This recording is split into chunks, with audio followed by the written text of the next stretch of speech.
देखिए, बिहार के लोगों को जिसका इंतजार था और वो इंतजार भी खत्म हुआ। किसको कहाँ से कितना सीट मिलना था, बिहार में किस गठबंधन में कौन रहेंगे, वो सारे चीज क्लियर हो गया।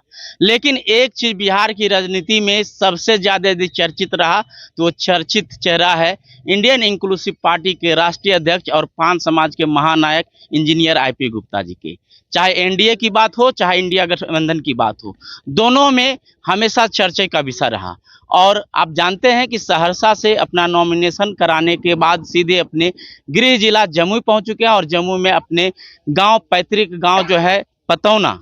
आइए देखिए, सीधे मिलाते हैं और जानना चाहेंगे कि आपने जिस प्रकार से संघर्ष की एक कहानी शुरुआत की है बिहार में और कई तबके के लोगों को एक जगाने का, केवल पान समाज के नहीं बल्कि कई समाज के लोगों को एक मैसेज देने का।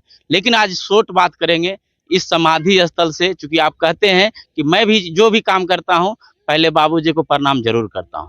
आप नॉमिनेशन कराए तब यहाँ प्रणाम करें, लेकिन एक संदेश क्या देना चाहेंगे बिहार वासियों के और सभी लोगों को? कुछ नहीं, जिस परिवार में अपने माँ बाप का, अपने बड़ों का कदर न हो, सम्मान न हो, परिवार बिखरता है। और मैं एक बड़ा परिवार का मुखिया हूँ, इंडियन इंक्लूसिव पार्टी का, अखिल भारतीय पान महासंघ का। मेरा आचरण, मेरा बोलना, मेरा सारा चीज ये तय करता है कि हमारा पार्टी, हमारा संघ किधर जाता है, उसको क्या करना है। हमारे लिए ही सब कुछ बड़ा है और उसी के एक संदेश है कि मैं पिताजी आज जो कुछ भी हूँ अपने बाबूजी की वजह से हूँ। आज करनी छाप, आज उनके टाइटल में आज भी सरजू मिस्त्री है और वही मिस्त्री एक करनी लेके निकला था, आईपी गुप्ता को बड़ा किया और आज वही करनी इंडियन इंक्लूसिव पार्टी को बनाया है और वही करनी देश का निर्माण कर रहा है और पार्टी का, देश का, बिहार का भी निर्माण करेगा। तो एक और प्रश्न है सर कि लगातार आपके विषय में चर्चा हो रही थी कि एनडीए की तरफ जाएंगे कि इंडिया तरफ, अंतिम क्षण तक लोगों का हार्ट अटैक वाला मामला, आपके तो लोग मैसेज कर रहे थे, फोन कर रहे थे, क्या हुआ, क्या करना चाहेंगे? नहीं, वो 2 दिनों का वो जो लम्हा, एक लम्हा था, मेरे लिए भी बहुत कठिन था।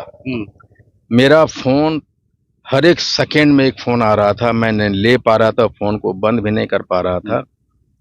और अभी भी मैं जब सहरसा में नामांकन दिया तो वही हाल है। हम 24 घंटा 15-16 नहीं सोए। वो हमारे समाज के लिए, हमारे पार्टी के लिए बहुत निर्णायक पल था जब मुझे कहा गया कि आपकी सिंबल नया है, आप हमारे सिंबल पे लड़ जाइए। तो ये मेरे लिए एक बहुत ही चैलेंजिंग टफ टास्क था। मैं अपना अस्तित्व, अपने पार्टी का अस्तित्व करनी छाप को भला कैसे खो सकता था। इसलिए मैंने एक ही शब्द कहा कि मर जाऊंगा, करनी नहीं छोड़ूंगा, पान समाज की पहचान नहीं मिटने दूंगा। और उन्हें मेरा सम्मान, मेरे भावना का सम्मान, तांती तत्वा समाज की अपेक्षाओं का सम्मान करना पड़ा। और आज महज 4 महीने में पार्टी अभी 5 तारीख को बनी है और 10 तारीख को शायद मेरा सिंबल आया। भारत के इतिहास में शायद चंद उदाहरण होंगे कि इतने कम समय में पार्टी का निर्माण हो और हम उसका गठबंधन का हिस्सा बने।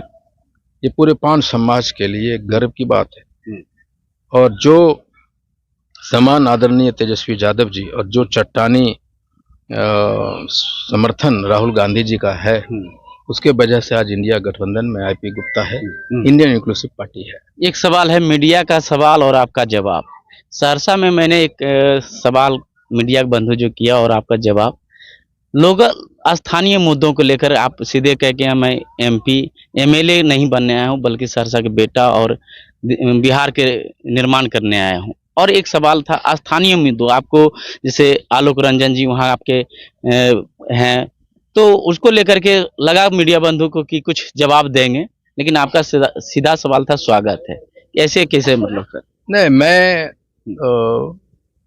मेरा जो सोच है, मैं किसी से बदला लेने के लिए नहीं लड़ता, मैं किसी को हराने के लिए नहीं लड़ता, मैं लड़ता हूँ जीतने के लिए लड़ता हूँ। मेरा ये मानना है कि हार और जीत परिणाम होते हैं, लड़ाई एक शर्त है जो लड़ना पड़ता है। मैं वहाँ के जो विधायक, उनसे मेरी कोई लड़ाई नहीं है। सहरसा के समस्याओं की लड़ाई है, बिहार की बदलाव की लड़ाई है, आदरणीय तेजस्वी यादव जी को मुख्यमंत्री बनाने की लड़ाई है, महागठबंधन में हमारे जो समाज के लोग हैं उसके वोट ट्रांसफर कराने की लड़ाई है। मेरी लड़ाई इतनी छोटी नहीं हो जाए कि मैं किसी व्यक्ति विशेष से लड़ने लग जाऊं।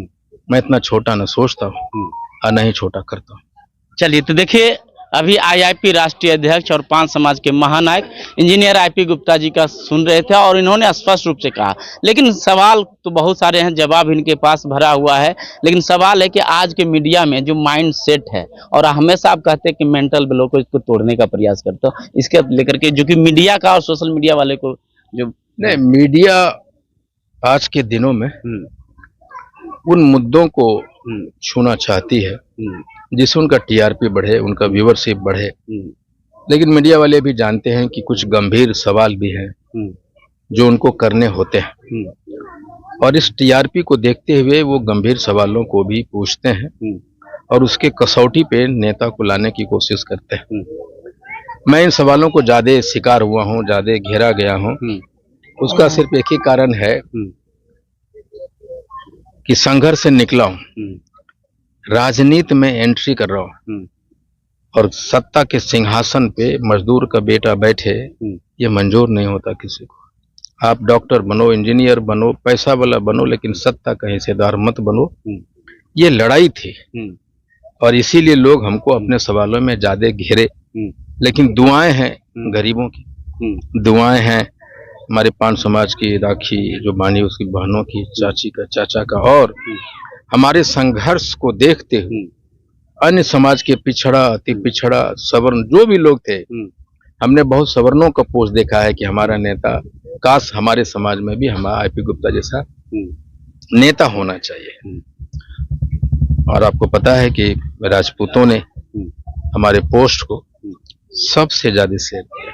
एक बात और, जब राजपूत की बात किए, आपके जब 13 अप्रैल को गांधी मैदान भर दिया और 3 राजपूतों की कहानी बताए, और आज एक राजपूत को टिकट भी दिए हैं, क्या मैसेज दिए इस टिकट को? नहीं, मैं राजपूत भाइयों को कहना चाहता हूँ, जिस तरह क्षत्रिय धर्म का पालन करता है, अपने वचन के लिए सर कटा देता है, आईपी गुप्ता उन्हीं में से एक है।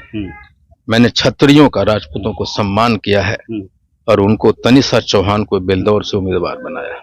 चलिए, तो देखिए, अपने बात को इन्होंने बेबाकी रूप से रखते हैं, और जिस प्रकार से 3 राजपूतों की कहानी पर्दे के पीछे बताए, और आज कहीं ना कहीं अपने कमिटमेंट पर खरा उतरे। बाकी बात आप क्या कहते हैं, अपनी प्रतिक्रिया कमेंट बॉक्स में जरूर लिखें। बने रहे हमारे साथ। धन्यवाद।